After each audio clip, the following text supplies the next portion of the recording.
bitter feud between two Chicago hip-hop stars and their affiliates has deepened with the launch of a new remix that warns of bloody reprisals over the murder of one of the rappers. The release has provoked concerns of further bloodshed on the city's streets, as rival rappers exchange insults on social media and align themselves with criminal gangs. The feud has led to fierce debate over Chicago's new breed of gangsta rap stars and calls for record labels which distribute their material to drop those who advocate violence.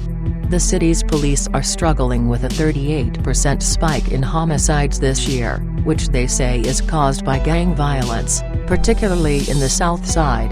Police are now looking into whether the 18-year-old rapper Joseph Lil Jojo Coleman, who was killed in a drive-by shooting in Englewood on 4 September, had any gang affiliations and whether his murder has anything to do with the ongoing conflict between the Black Disciples and the Gangster Disciples street gangs, according to the Chicago Sun-Times.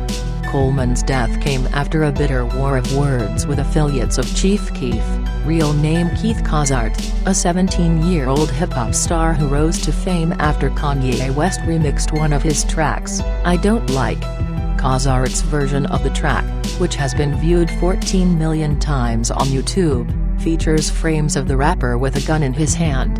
Cozart, who is signed to Interscope, the label of rap superstars such as Eminem, 50 Cent, Dr. Dre and Diddy, is the subject of a police investigation over a message posted on his Twitter account hours after Coleman was killed, mocking the death.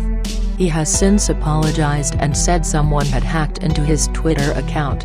Coleman had been in dispute with Cozart and his rap affiliates Lil Durk and Lil Reese, who are signed with Def Jam Records, as well as the Black Disciples street gang for months before he was shot.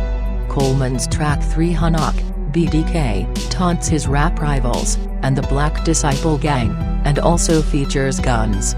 By posting online videos taunting the violent street gang, Coleman may have tempted fate. Advertisement. Many of Cozart's tweets include the hashtag notation number 300. Chicago police say the number 300 is street slang for Black Disciple gang. BDK, meaning Black Disciple Killer, is a taunt from the rival who wants to kill gang members, according to the Sun-Times. Now, a grim remix to Coleman's song, which appears to have been made by his associate and friend Lil J Number 00, threatens to avenge his death. It mentions Lil Reese by name and warns Lil Reese gonna die tonight. The track also accuses others of setting up the murder. No one from the Chicago Police Department was available to comment on the new video. However, Superintendent Gary McCarthy told the Chicago Sun-Times that the tit-for-tat insult trading on social media was ill-advised. I don't think it's smart, he said.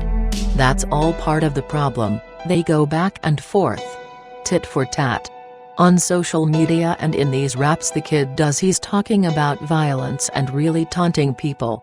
A former member of the Gangster Disciples street gang, Wallace Gator Bradley, condemned the record labels for feeding on the aura of violence rappers create in their videos. Bradley, who is now president of United in Peace, a community organization, said, when the record companies come in and say they want to do a record deal with these rappers, they want to create that aura of violence. The record labels are feeding on that.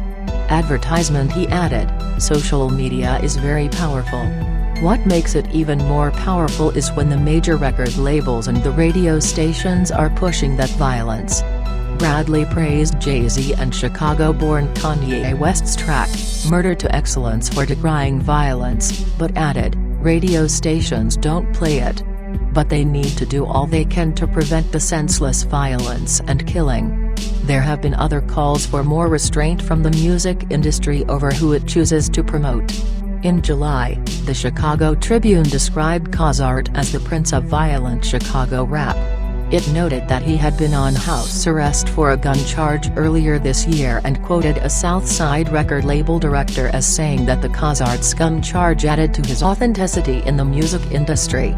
When contacted by The Guardian, a spokesman for Interscope refused to comment on the YouTube video of Cozart with a gun. But his label mate 50 Cent waded into the debate to defend the rapper. He said the presence of guns in videos was indicative of the culture being portrayed but did not necessarily indicate criminal activity. 50 Cent, whose real name is Curtis Jackson, told V103, Chicago had 158 homicides this summer, 38 of them was teens.